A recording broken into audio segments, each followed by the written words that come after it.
Ôtez pas tous, bienvenue sur la chaîne des panafricanistes par essence, par conviction et par excellence. Celle des citoyens kémites, par nécessité et obligation de combat.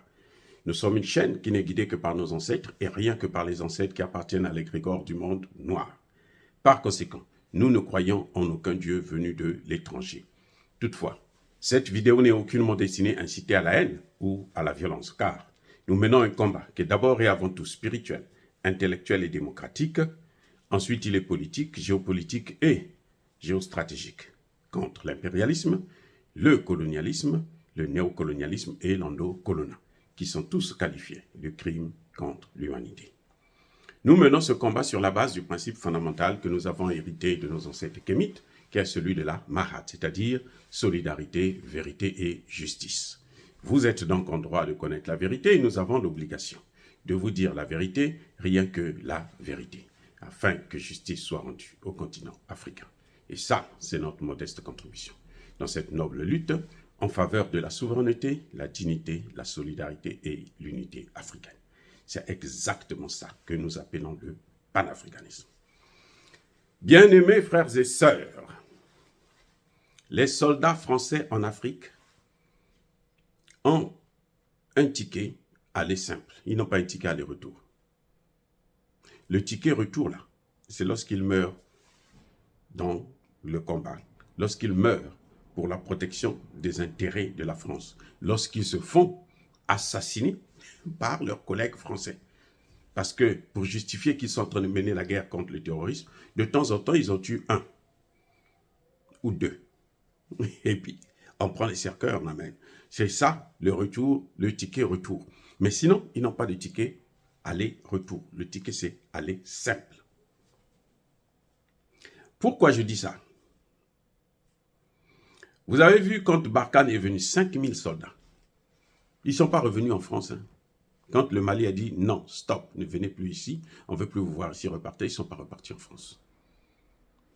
D'autres sont installés au Niger, d'autres, on les a installés au Tchad. Oui. Donc, en fait, eux, ils ne peuvent pas repartir. Que les dirigeants africains puissent le savoir. Ceux qui sont en train de venir là, actuellement, en Côte d'Ivoire, au Sénégal, au Bénin, ils ont, pareil, un ticket aller simple. C'est-à-dire qu'ils ne peuvent repartir que lorsqu'ils sont morts.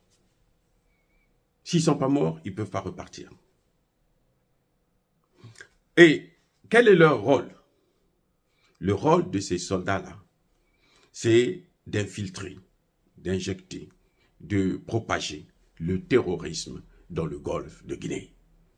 C'est pour ça qu'ils ont occupé la Côte d'Ivoire, le Sénégal et le Bénin. Vous allez constater, d'ici là, qu'il y aura une recrudescence des attaques terroristes au Bénin, en Côte d'Ivoire, au Sénégal, mais aussi au Ghana. Mais oui, au Ghana, au Nigeria. Tous les pays limitrophes là, tous les pays du golfe de Guinée sont attaqués. Ce n'est pas pour rien que les Français sont en train de s'installer là. Parce qu'ils ont perdu le Sahel. En perdant le Sahel, il faut qu'ils restent autour du Sahel. Mais pour rester autour du Sahel, il faut qu'il y ait la menace terroriste. La stratégie de l'Occident, de la France, des États-Unis, de l'Angleterre, de l'Allemagne et autres, pour recouper, pour armer, pour envahir l'Afrique, c'est par le terrorisme. On introduit le terrorisme, on entretient ce terrorisme, on alimente ce terrorisme, on finance ce terrorisme, et nous venons comme étant des sauveurs. C'est ce qu'ils ont démontré dans le Sahel. Le terrorisme n'est pas venu du ciel, non. Ce sont les Français et les Américains qui les ont préparés en Libye et les ont déversés dans le Sahel. L'objectif, c'était occuper d'abord le Sahel, après s'étendre sur le golfe de Guinée. Malheureusement, le Sahel a donné un coup d'arrêt net à ce terrorisme-là. Et puis maintenant, qu'est-ce qu'ils font? Ils se relocalisent. Ils vont maintenant dans le golfe de Guinée. Sénégal, Côte d'Ivoire, Bénin, Togo, ils sont tous affectés. Ils seront tous atteints. La guerre contre le terrorisme n'a pas encore commencé, notamment dans le golfe de Guinée. Parce qu'en ce qui concerne le Sahel, ils ont perdu. La charte du Liptako Gourma est une charte qui est très puissante et qui est une porte de sortie pour les pays africains et notamment les pays de la zone francophone pour oublier, balayer le franc CFA. On ne peut pas continuer à utiliser le franc CFA et s'éloigner de la France. Non. Si on obtient l'indépendance vis-à-vis de la France, alors le franc CFA reste un pilier qu'il faut casser pour que la France soit définitivement paralysée en Afrique. Et c'est ce que nous attendons, c'est ce que nous voulons, c'est ce que nous souhaitons. Et c'est ce qui arrivera. Mais par contre, pour ces pays-là, le Bénin, le Togo et le Sénégal portent une lourde responsabilité d'avoir ouvert la porte au terrorisme dans le golfe de Guinée. C'est-à-dire ces mêmes pays-là, y compris maintenant le Togo, le Ghana et le Nigeria.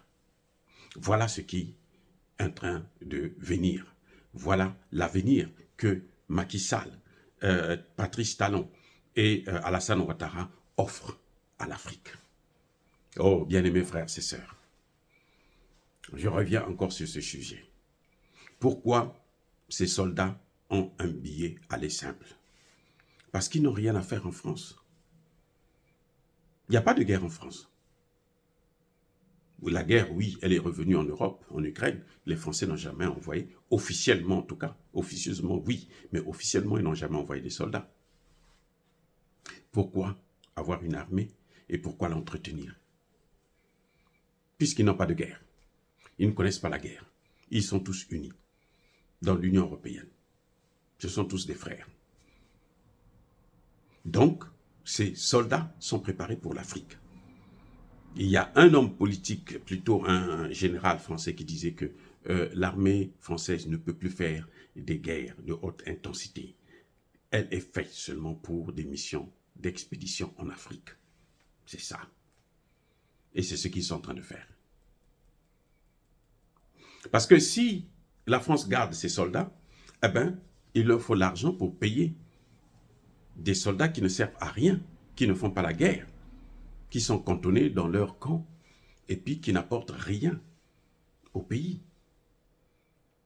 C'est pour ça qu'ils sont obligés de les garder en Afrique.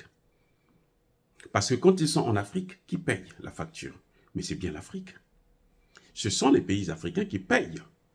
Mais si on a avec c'est par rapport à un certain nombre d'accords. Vous croyez que les Français vont payer des militaires français pour venir assurer la sécurité des Africains? Et puis c'est gratuit? Attendez, vous rigolez ou quoi? Si encore, comme c'était le cas au Niger, ils prenaient les matières premières gratuitement pendant 60 ans, ok, ça se comprend. Comme ça se passe au Gabon, ils prennent les matières premières. Donc, les soldats peuvent être là, c'est pas grave. Mais si on contrôle nos matières premières, comme de plus en plus c'est le cas, les Africains veulent maintenant voir ce qui se passe avec leurs matières premières, savoir où ça va, combien qui rentre, combien qui sort. Et quels sont les bénéfices que rapportent ces matières premières? Il y a un problème maintenant pour justifier la présence des militaires français. Donc les militaires français sont là pour un voyage aller simple. Et puis ils ont tellement d'avantages. Ils peuvent tuer qui ils veulent en Afrique, ils ne seront jamais interpellés. Vous vous souvenez, il n'y a même pas 1 ou 2 semaines où un militaire français a tué à bout portant un militaire tchadien dans un hôpital. Il vient pour se faire soigner et on lui tire une balle dans la tête pour l'achever. Ce militaire français-là, il n'a même pas fait 1 semaine. Au moment où nous parlons, il est déjà en France. Et il est, vous savez quoi, impuni. Et ça, ce sont les accords. Hein. Ce sont ces accords-là que le Mali, le Burkina Faso et le Niger ont dénoncés. Et ce sont ces accords que le Bénin a pris avec lui, a signé tout récemment. Il n'y a même pas 1 an. Ce sont ces accords-là que la Côte d'Ivoire et le Sénégal ont signés. Ce sont ces accords que le Togo risque de signer.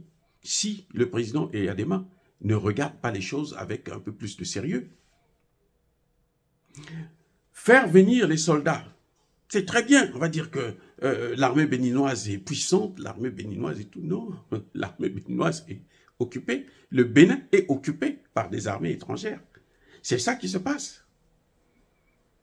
Et quand ces armées étrangères sont là, pour qu'ils puissent continuer à rester là, il faudrait qu'il y ait le terrorisme. Parce que s'il n'y a plus le terrorisme, ils ne peuvent plus rester là, ils doivent partir.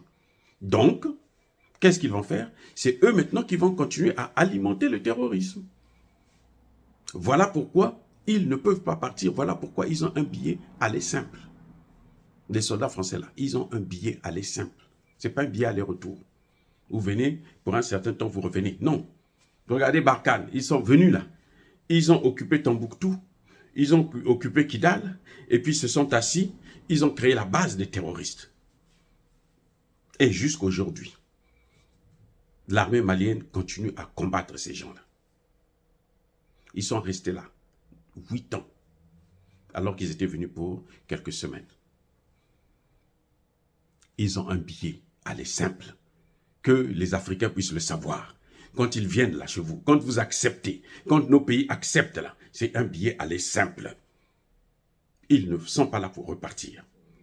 C'est bien au Niger, plutôt au Tchad, qu'un général français disait, nous sommes venus il y a 50 ans, pour 100 ans, mais on a écourté le séjour. On nous a fait repartir. Cette fois-ci, nous sommes revenus. C'est pour rester éternellement. Dire cela, c'est inciter à la haine ou à la violence. Non. Encore une fois de plus, bien-aimés frères et sœurs, soyez bénis. Soyez abondamment bénis par le Dieu des Kémites et par nos ancêtres angélisés. Mais que tous ceux qui persécutent le continent africain, tous ceux qui le pillent et le déstabilisent, qu'ils soient noirs, blancs, chinois, arabes, indiens, qui qu'ils soient punis, maudits, foudroyés, neutralisés, écrasés, effacés par ce Dieu des Kémites et par nos ancêtres angélisés. Vive l'Afrique éternelle, j'ai dit et j'assume.